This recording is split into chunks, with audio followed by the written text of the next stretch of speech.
শুধু কি জামাতে ইসলামী আর এনসিপি রাজনীতি করতে জানে? এবার তারা তারেককে কিভাবে চাপে ফেলবে? বৈঠক হলো খেলাফতে মজলিস বাংলাদেশের সঙ্গে তারেক রহমানের। খেলাফতে মজলিসের সঙ্গে বৈঠক, সেই বৈঠক প্রায় 1 ঘন্টার উপর হয়েছে বলে জানা যাচ্ছে। দুর্বল হবে জামাতে ইসলামী, দুর্বল হবে জাতীয় নাগরিক পার্টি, এই ভয়টা কিন্তু তারা পাচ্ছে।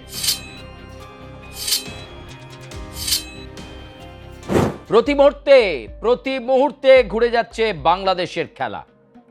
প্রত্যেক দিন, প্রত্যেক মিনিট, প্রয়োজনে প্রত্যেক সেকেন্ডে বাংলাদেশের রাজনৈতিক আবর্তে, সমীকরণে নানা রকম চিত্র প্রকাশ পাচ্ছে। শেখ হাসিনার প্রত্যাবর্তনের খবরে বাংলাদেশের পরিস্থিতিটা এখন এরকম। আর এই মুহূর্তে তারেক রহমানও কিন্তু বিচক্ষণতা দেখাচ্ছেন। তার কারণ তারেক রহমানের ওপর লাগাতার চাপ তৈরি করে যাচ্ছে জামাতে ইসলামী, এনসিপি সহ ওই জামাত এনসিপি নেতৃত্বাধীন জোটের সঙ্গীরা। তারা চাইছেন তারেক রহমান থেকে গদি থেকে নামাও, আর জামাতের নেতৃত্বে ক্ষমতা চলে যাক। তাহলেই তারা যেভাবে চাইছে বাংলাদেশকে চালাতে সেইভাবে পরিচালনা করতে পারবে। তাই তো প্রতিদিন কখনো সচিবালয় ঘেরাও, কখনো প্রশাসনিক দপ্তর ঘেরাও, কখনো রাজপথে বসে পড়ে চলছে স্লোগান। হাসিনা গেছে যে পথে, তারেক যাবে সে পথে। কিন্তু স্লোগান দিলেই কি সব হয়ে যাবে? শুধু কি জামাতে ইসলামী আর এনসিপি রাজনীতি করতে জানে? বাংলাদেশের অন্যান্য রাজনৈতিক শিবিরগুলো কি কিছুই জানে না? এরকম একটা পরিস্থিতির মধ্যে তারেক রহমান কিন্তু গুরুত্বপূর্ণ ভূমিকা পালন করছেন। এমনিতেই তিনি ভারত সফরে আসবেন, একাধিক দ্বিপাক্ষিক বৈঠক হওয়ার কথা তার রয়েছে, আমরা আগেই আপনাদেরকে জানিয়েছি। ভারত বাংলাদেশের সম্পর্কের যে জটিলতা, সেই জটিলতা কাটানোর একটা প্রয়াস ইতিমধ্যেই শুরু হয়েছে। এবং গত পূর্ববর্তী যে প্রতিবেদন, সেই প্রতিবেদনে আপনারা দেখেছেন দীনেশ ত্রিবেদীর সঙ্গে তারেক রহমানের বৈঠক কতটা ফলপ্রসূ হয়েছে। এবং দিল্লিতে সেই মিটিংয়ের ব্রিফিং দীনেশ ত্রিবেদী নিজে করেছেন। সরকারি এবং শীর্ষ নেতৃত্বকে তিনি জানিয়েছেন যে তারেক রহমানের সঙ্গে দীনেশ ত্রিবেদীর কী কী বিষয় নিয়ে আলোচনা হয়েছে এবং এখনকার প্রেক্ষাপটটা কেমন। এরকম একটা পরিস্থিতির মধ্যে এবার বাংলাদেশের প্রধানমন্ত্রী তারেক রহমান খেলাটা খেলে দিলেন। এমন খেলা খেললেন, অত সহজে তারেক রহমানকে গদি থেকে নামানো যাবে না। অত সহজে তারেক রহমানকে বাংলাদেশ থেকে বিতাড়িত করা যাবে না। এমনিতেই বহু বছরের নির্বাসন কাটিয়ে সবার আগে দেশ বাংলাদেশ এই স্লোগানকে সামনে রেখে জাতীয় সংসদ নির্বাচনে জয়লাভ করেছিল বিএনপি একক সংখ্যাগরিষ্ঠতা নিয়ে।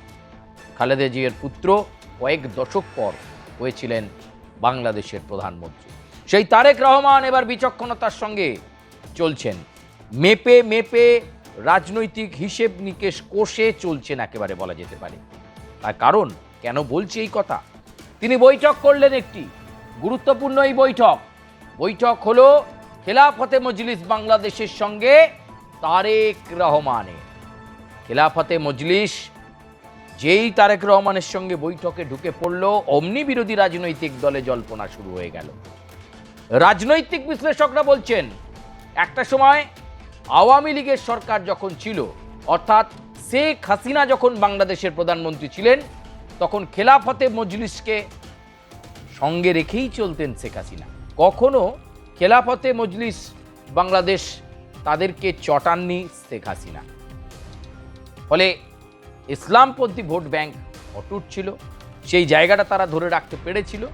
এক্ষেত্রেও খিলাফতে মজলিসের সঙ্গে বর্তমান বাংলাদেশের প্রধানমন্ত্রী তারেক রহমানের বৈঠক অত্যন্ত তাৎপর্যপূর্ণ। খেলাফতে মজলিসের সঙ্গে বৈঠক, সেই বৈঠক প্রায় 1 ঘন্টার উপর হয়েছে বলে জানা যাচ্ছে। আর তাতেই রাতের ঘুম উড়ে গিয়েছে জামাতে ইসলামের আমির শফিকুর রহমানের। তিনি ভেবে উঠতে পারছেন না এবার তারা কি করবেন। আপনার পুজো পৌঁছে যাক বিশ্বের দরবারে। প্রতি বছরের মতো এবারও আর প্লাস নিউজ নিয়ে এলো শারদাঞ্জলির সেরা সম্মান 2026। অংশ নিতে সকাল 10টা থেকে সন্ধে 6টার মধ্যে সরাসরি যোগাযোগ করুন আমাদের অফিসে অথবা কল করুন 9836323248 এই নম্বরে। শারদাঞ্জলি শুধুমাত্র আর+ নিউজে। জোরালো লড়াই আন্দোলন করছেন, সরকারি দপ্তর ঘেরাও করছেন। এবার তারা তারেককে কিভাবে চাপে ফেলবে? খিলাফতে মজলিসকে কনভেন্সে নিয়ে তাদের পরামর্শ মেনে তারেক রহমান একটা সুদৃঢ় পথে এগোতে চাইছে। শোনা যাচ্ছে সূত্রের খবর, খিলাফতে মজলিস বাংলাদেশের পক্ষ থেকে জানিয়ে দেওয়া হয়েছে বিএনপি তথা তারেক রহমানের সরকারকে সব রকম দিক থেকে সাহায্য করবে তাদের সংগঠন। এটা একটা বড় প্রাপ্তি, বড় পাওনা। এরকম একটা পরিস্থিতির মধ্যে খিলাফতে মজলিসের সঙ্গে বাংলাদেশের প্রধানমন্ত্রী তারেক রহমান আরামসে বৈঠক করতে পারলেন এবং কিভাবে বাংলাদেশে যে কোনো অপ্রীতিকর পরিস্থিতির মোকাবেলা করতে হবে, যে কোনো আপৎকালীন পরিস্থিতির মোকাবেলা করতে হবে, তা নিয়ে কিন্তু বিস্তারিত আলোচনা ইতিমধ্যেই হয়েছে খিলাফতে মজলিসের শীর্ষ নেতৃত্বের সঙ্গে তারেক রহমান তথা বিএনপির নেতৃত্বে। ফলে সময় যত গড়াচ্ছে বাংলাদেশের রাজনৈতিক সমীকরণ একটা ড্রাস্টিক চেঞ্জ আসছে।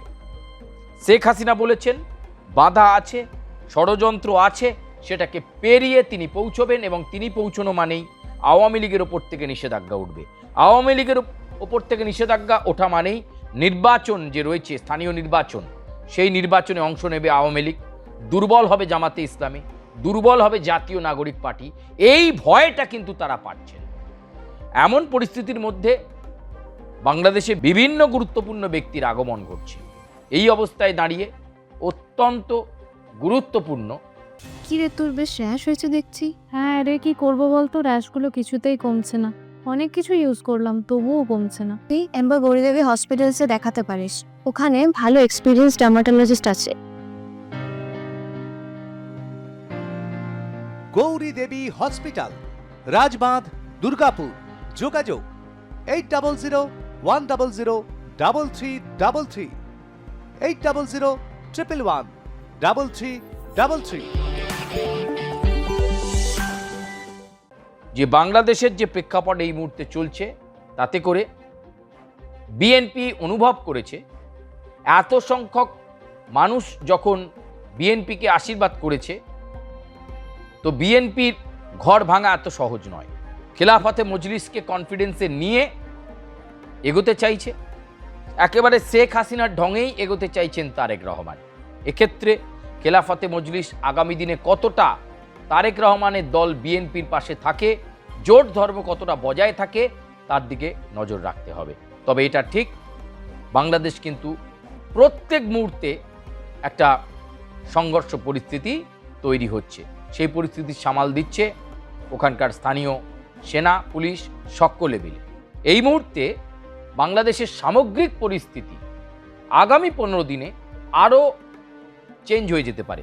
কারণ 16ই ডিসেম্বর এই দিনেই হয়তো শেখ হাসিনা বাংলাদেশের একেবারে বাংলাদেশের মাটিতে পা রাখতে চলেছেন।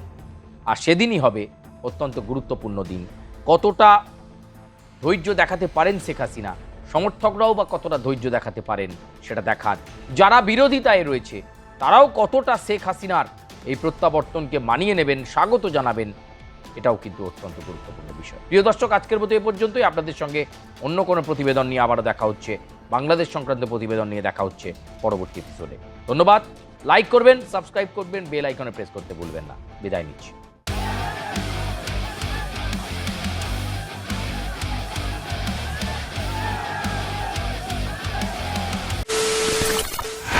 খবরের নামে প্রতিদিন সন্ধে আপনার ড্রয়িং রুমে কি শুধুই চিৎকার চেঁচামেচি খেয়ে আসে?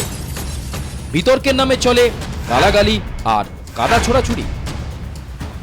এবার সময় পরিবর্তনের, কারণ আমরা কান ফাটানো চিৎকারে বিশ্বাস করি না। আমরা বিশ্বাস করি খবরের সত্যতায়। আমরা কোনো পক্ষের হয়ে গলা ফাটাই না, আমরা সাধারণ মানুষের হয়ে প্রশ্ন তুলি। চিৎকার নয়, শুধু খবর হবে যেখানে বিতর্ক আছে কিন্তু কুৎসিত ঝগড়া নেই। সঠিক তথ্য, বিশ্বস্ত খবর। নজর রাখুন আর প্লাস নিউজে।